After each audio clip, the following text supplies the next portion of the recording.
So now we have the residual income approach, and to tell you what the purpose of that is, like why do we need another way to evaluate a manager's performance? So residual income approach method, what are you going to call it?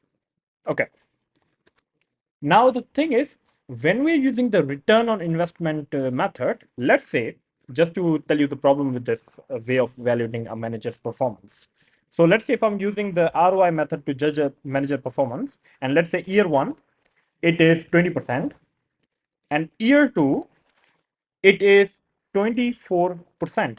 Now, on the face of it, I might say, okay, the manager improved their performance by 4%, right, over the last year. However, the problem with this approach is the manager might have had the opportunity to, let's say, dive into an investment with, let's say, just to explain it this way, let's say the cost of capital means, let's say cost of borrowing money is 10%, means I need to pay 10% interest when I borrow money from a bank to invest in my assets. And there was an opportunity where I could have earned 15% ROI.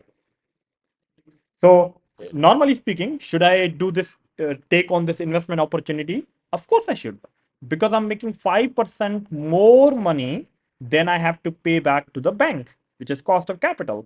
So, what will happen is I would have used the borrowed money to make a profit, and after paying off the interest on that money, I will still have left 5% of the profit, or let's say 5% of the extra return that I generated.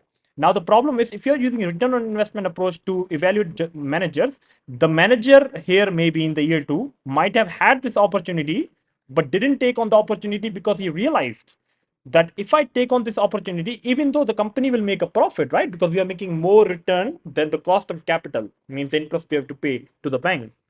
However, he would have thought, um, if I take on this investment opportunity, my total overall return on investment will go down, and the top management will think I did not perform as well as if I don't take this opportunity and I show 24% return on investment, because all of the opportunities I'm selecting are based on high returns, even though the other one is also profitable and we make extra some more money for the company. For the company it's beneficial, but for the manager himself it's not beneficial. So that's the problem with this approach. Now, that's where the residual income approach comes into play. Here, we don't judge the manager based on their percentages. What we do is we look at the controllable margin, means the profit the manager was in control of generating, which we already discussed, minus the cost of capital, or minimum required minimum required rate of return on assets, to see like, okay, if I need 10, if I want to have at least 10% return on my assets, and an opportunity arises where I can make 14%, I will take the opportunity, right? That investment opportunity, because I will make more margin than I will have to pay in the minimum required rate of return on the assets.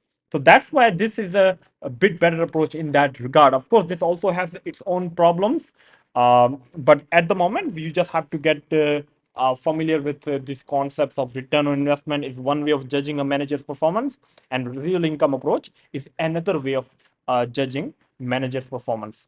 To just to now summarize this, so when you're using the return on investment method, yes, you get a percentage answer of how much return the manager generated on the assets they used, but they might have let go of good opportunities where they could have made 8-9% more return than the cost of capital, but they decided to not do that because the overall ROI will go down, and top management might think they did not do as good of a job because they're looking at the percentages, not the number of the profit.